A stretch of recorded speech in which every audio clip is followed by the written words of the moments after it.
Good morning, Andreas. Thank you for having us here today. We here at your headquarters of BW Group.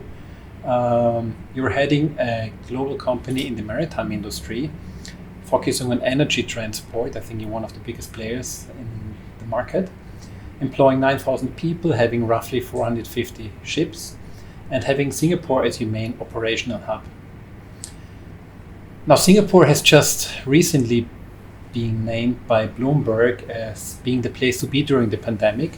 And as it seems, everything is doing pretty well here. The economy will reach pre-pandemic level by the end of 2021. So it looks like for Asia, everything is in order. Is it like that?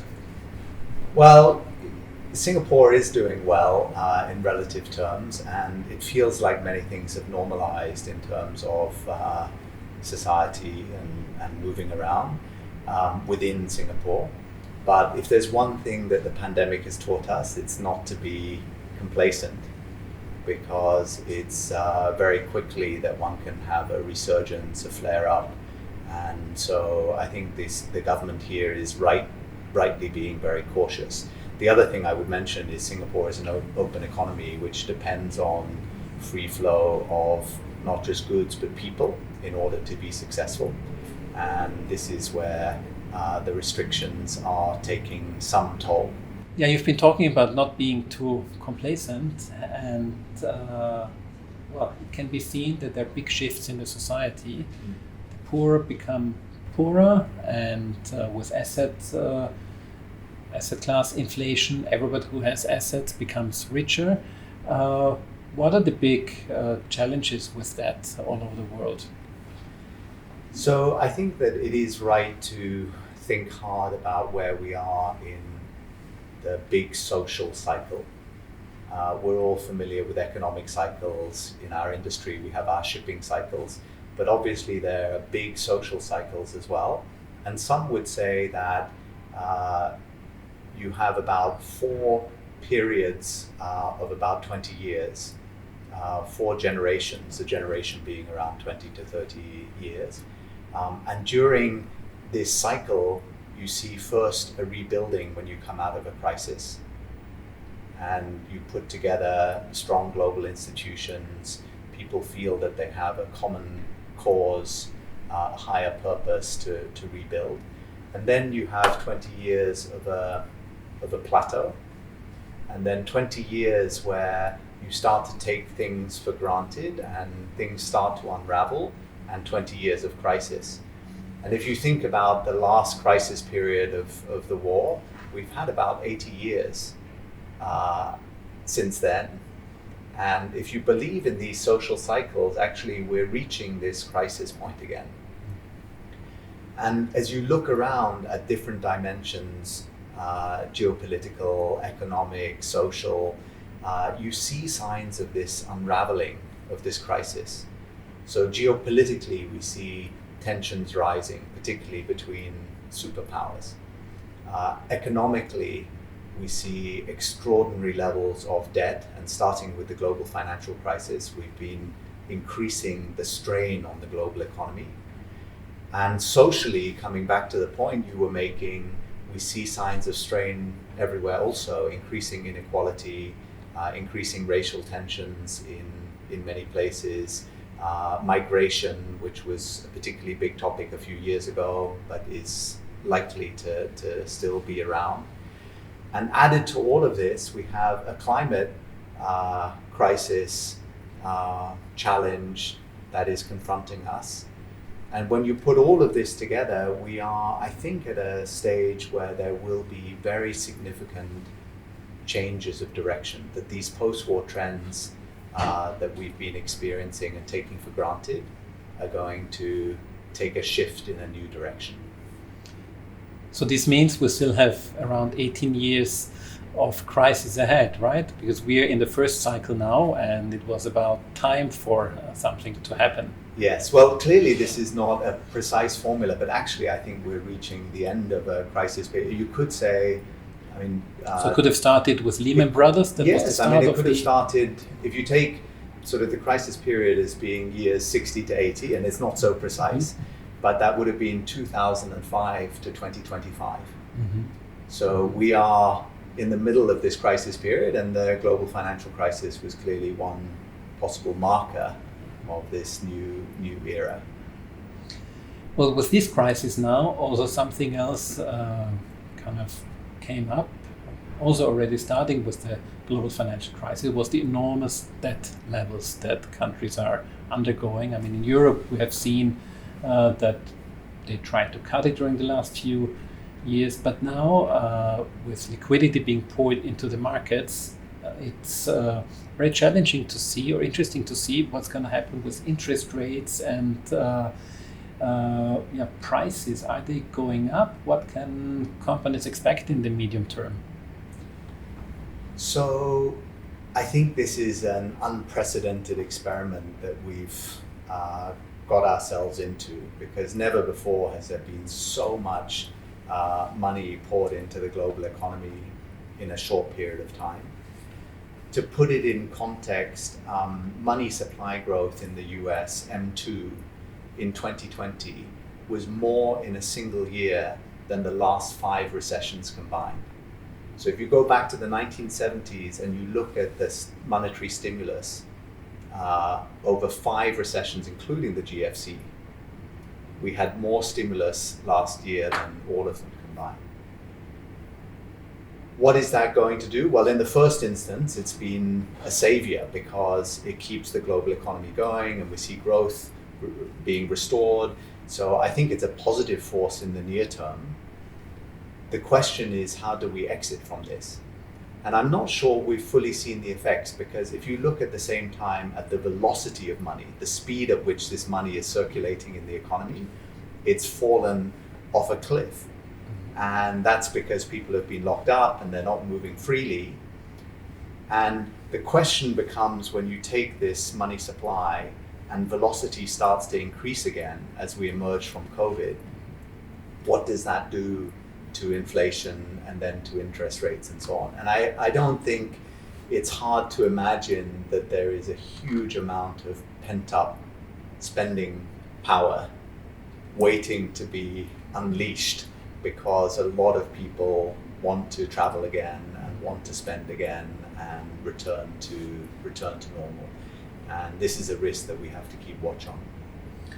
But once prices start going up, and I'm sure you see this also in your industry, I mean, shipping industry has seen incredible hikes in prices, it might not be able for the governments to finance their debt anymore, right? And Singapore, I think, was in a very comfortable position financing their expenditures, because there's been a lot of support in Singapore for enterprises, for the people, from their savings. But I would say 90% of the countries in the world are not in that comfortable position. So the question is, can we afford the consumers picking up and also fueling inflation by that?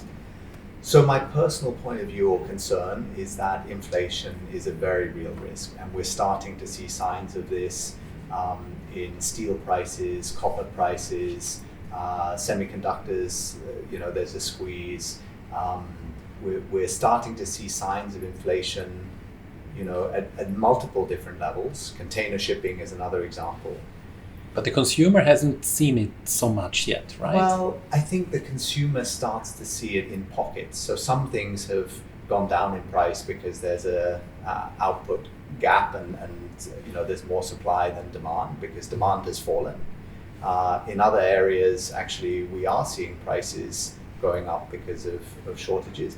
But this is an open debate, and there are plenty of economists who know the topic much better than I do, who will argue that any inflation we're seeing is a temporary phenomenon and that this will resolve itself, that there's still an output gap, in other words, that there's enough supply for demand.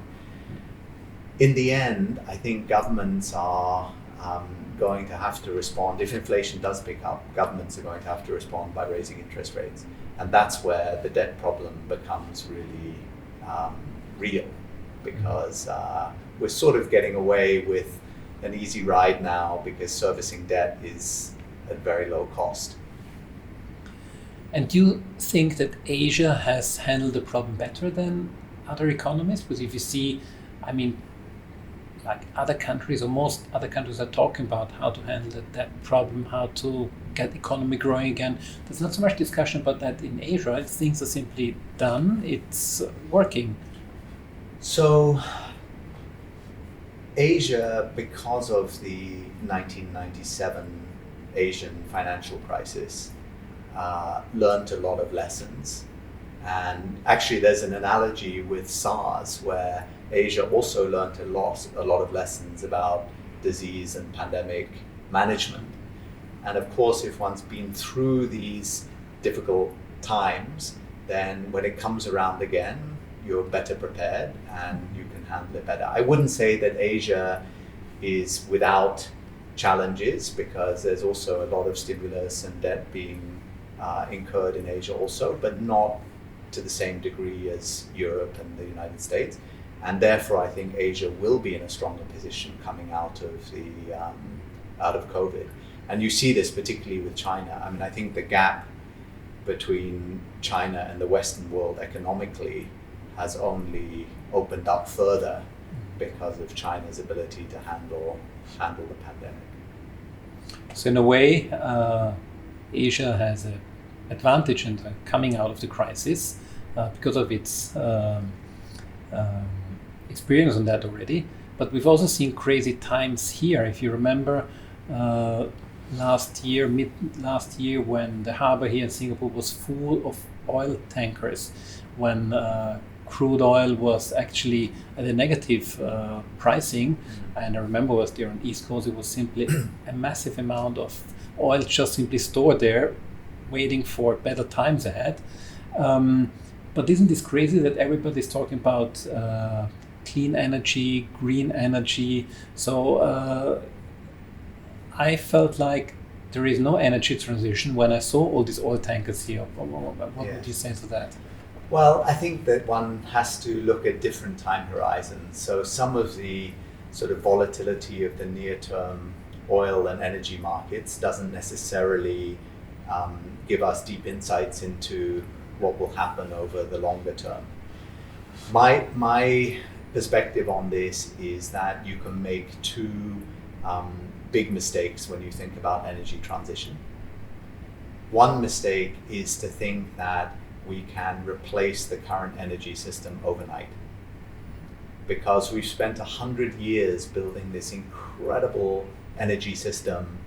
I think it's 15 billion tons of oil equivalent per year in energy terms, and less than 20% is renewable. And let's not forget that oil is not just what we put in our cars, but oil goes into almost every product you can imagine, from clothes to cosmetics to medicine to plastics to cars to roads.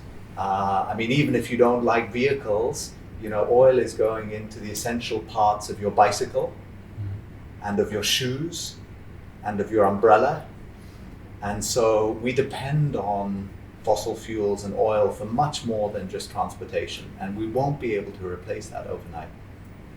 I think the other big mistake is to think that energy transition won't happen, because when you get this marriage of capital, these huge financial flows that are going into new forms of energy combined with human ingenuity, I think we will see some amazing progress and new developments in green energy to come.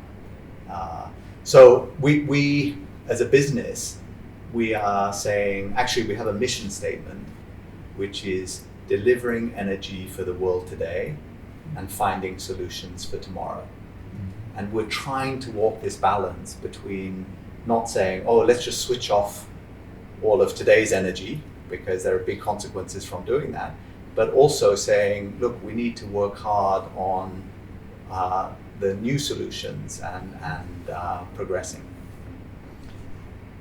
You were one of the, let's say, loudest proponents of decarbonization in the shipping industry, because shipping also attributes quite a lot of CO2 emissions. And when you look at Asia in that respect and compare it to Europe, because I think Europe might be slower, but let's say the concept of green energy and becoming decarbonized have started quite some years ago. And Singapore has now, for instance, adopted the Green Plan 2030 with really ambitious targets. But wouldn't you see this as an opportunity also for European companies to set or leave their footprint here to assist Asia more in becoming decarbonized? Or would you say Asia is handling this by itself? No, I mean, I think it's a good point, which is Asia has been a bit slower on this energy transition, and I think that reflects actually a different stage of development in many societies and economies here, because it could be said that if you're worried about putting food on the table and switching on the lights in your house, that it's a bit of a luxury to worry about decarbonization when you have basic human needs to take care of.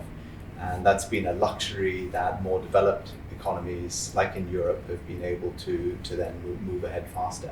But does this mean, sorry to interrupt, Andreas, does this mean also we have a two-speed decarbonization, or let's say greener economies in Asia, with the less developed countries and East Asia, Singapore, China, kind of running away? Well, simplistically, I think it's true that the less developed nations will need to focus first on feeding their populations, the basics of Maslow's hierarchy of needs, which is food, shelter, security, these sorts of things come first. But it's a bit more complicated than that, because I think people also see how these basics are linked to climate stability. And so we're starting to see countries, again, China is a good example. I mean, in some ways, it's no longer a developing nation. It's quite developed and it's an emerging superpower. But even before it's reached a sort of peak economically, it's saying we have to tackle climate change, and it's really become a top priority. Coming back to your question about how can companies plug into this, I think to be successful as a company, you need a demand for your product, and then you need a good product to fit with that demand. And given all the work that's been done on decarbonization technologies, green technologies in Europe, and given rising appetite and interest in climate change, decarbonization in Asia, I think there is very fertile ground for these two things to come together. Talking about enterprises, business, you're in a very difficult sector these days, I would say. I mean, if you look at recent weeks and months, Suez Channel, Strait of Hormuz being blocked, now China maneuvering around with military ships in the South China Sea. And on the other hand, also in the container industry, in the shipping industry, prices from Asia to Europe have gone up incredibly. There are no containers around, ships are full. But if you look at the other way, from Europe to Asia, containers are empty. So does this mean, let's say if I just count one and one together, Asia is flooding the markets with their product? We've talked about before that Asia has kind of gotten a bit of an advantage out of the crisis, and Europe doesn't manage to get its industry working. Is this like in a nutshell how it is? Well, I think that the flow of goods from Asia to the West has, even before COVID, for quite some time been stronger than in the opposite direction. And that just reflects lower cost of manufacturing, lower cost of labor in Asia, that it's been convenient for the consumers of the West to be able to access lower priced goods from Asia. And of course, Asia has been very happy to sell these goods to the West. So I think that's part of a longer term trend. Maybe the vision actually is to make sure the ships get filled in the other direction, and then European exports sort of ramp up and are sold in the other direction. To your point about flows, trade flows and geopolitics and so on, the shipping industry has always tried to stay quite apolitical.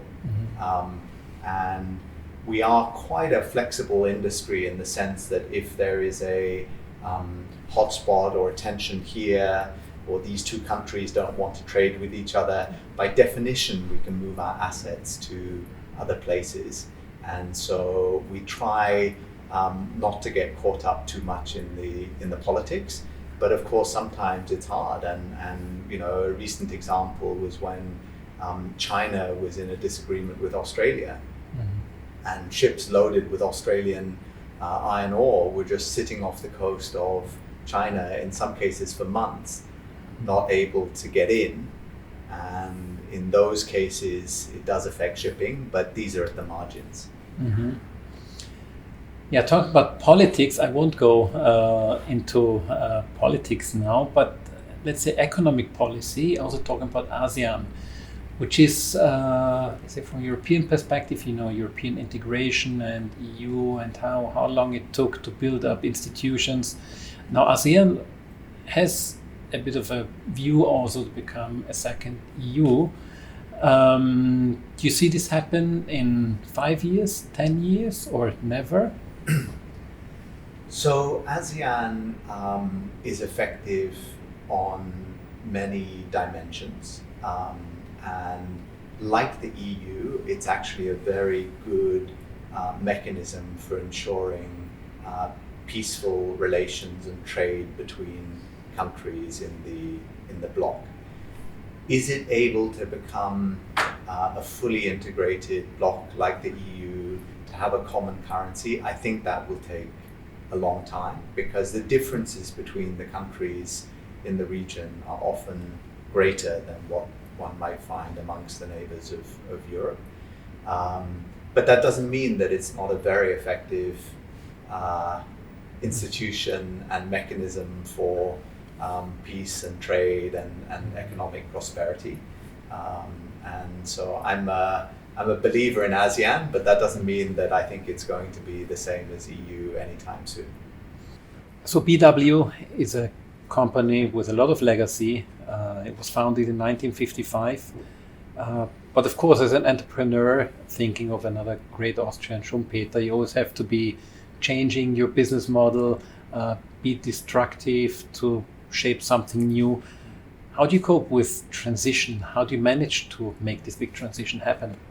It's a good question, because of course all businesses have their legacy assets and capabilities, and particularly in a capital intensive industry like shipping, we have a lot invested in ships, which makes it hard to just pivot. You know, like a supertanker, you can't change direction quickly. But at the same time, of course, with all the changes happening in the world around us, we need to be thinking what's next and how can we be viable, sustainable, and survive these changes. And so what we're doing is moving out into a lot of new areas.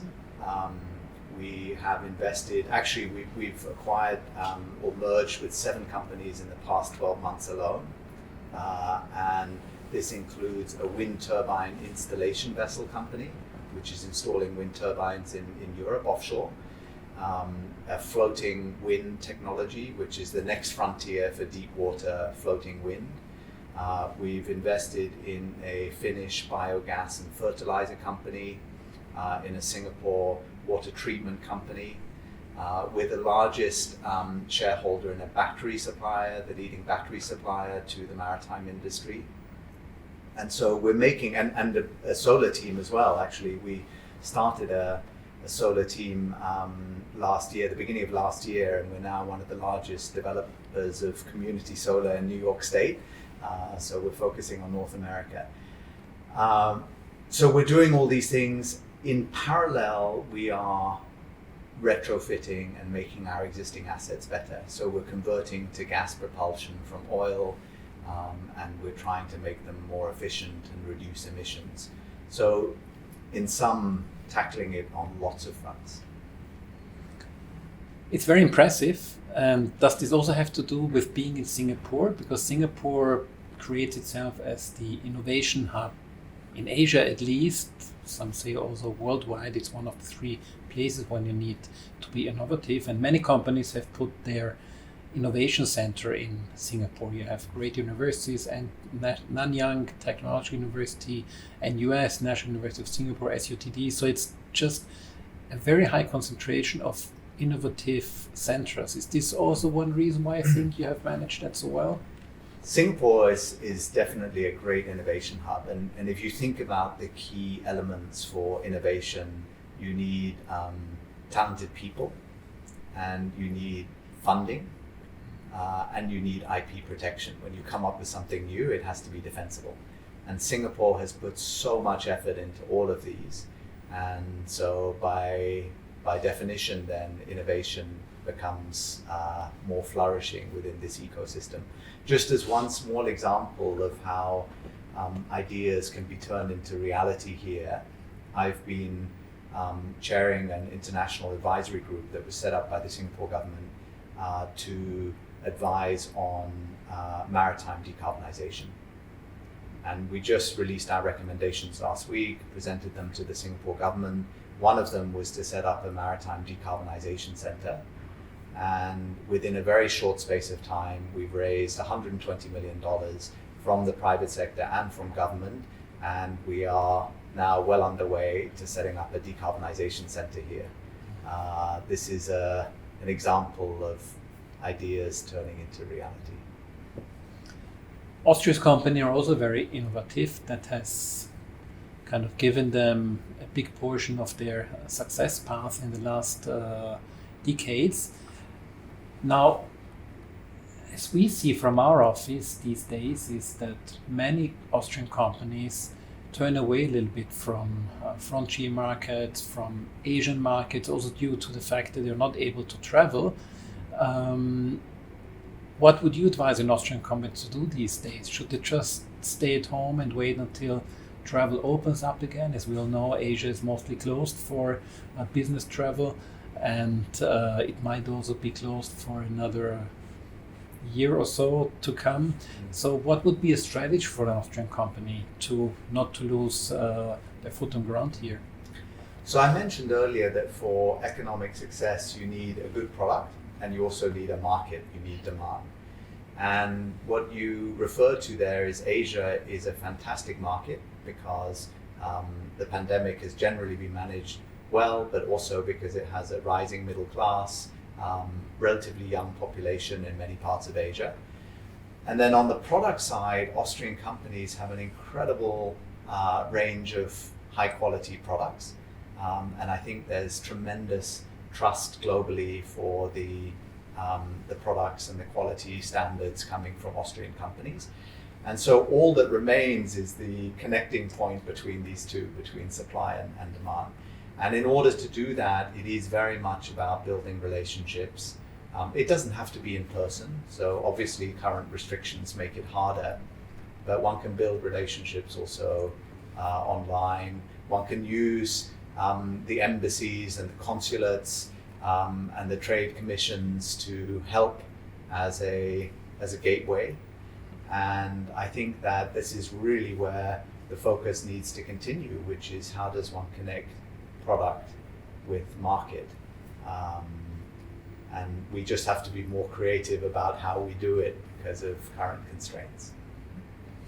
So your advice is definitely to look into Asia, not to forget that there is a huge demand for products here, and stay tuned. That's kind of the message. Yes, for sure. Every company obviously has to assess where it thinks the best opportunities are for its products and services. So this has to be sort of tailored to the individual company and circumstances. But in general, I think that if one wants to tap into a rapidly growing market, then Asia is a fantastic opportunity.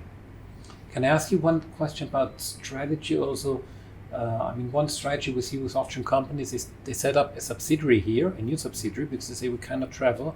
We need to cope with the customer. We need to be present. So they set up a subsidiary here and leave it up to a local person to make the business for them. Will this be the future? Will there be less or fewer expats? Will there be less travel, let's say 5 years from now? So meaning, is this a permanent shift also in the business model of making business in the world? Right. Well, I think it's a positive shift even without knowing how travel and these difficulties will be going forwards. I think it's a positive shift because locals tend to have better market knowledge, better local knowledge, better networks and connections. The key question, of course, is how can one develop the product understanding and the company culture, that understanding, without sort of going through the ranks of the company. If one can solve that aspect, then actually opening local markets will always be easier with a local presence. Thank you very much, Andreas. I hope that many Austrian companies take your advice and look at Asia more in depth in the next few months and years.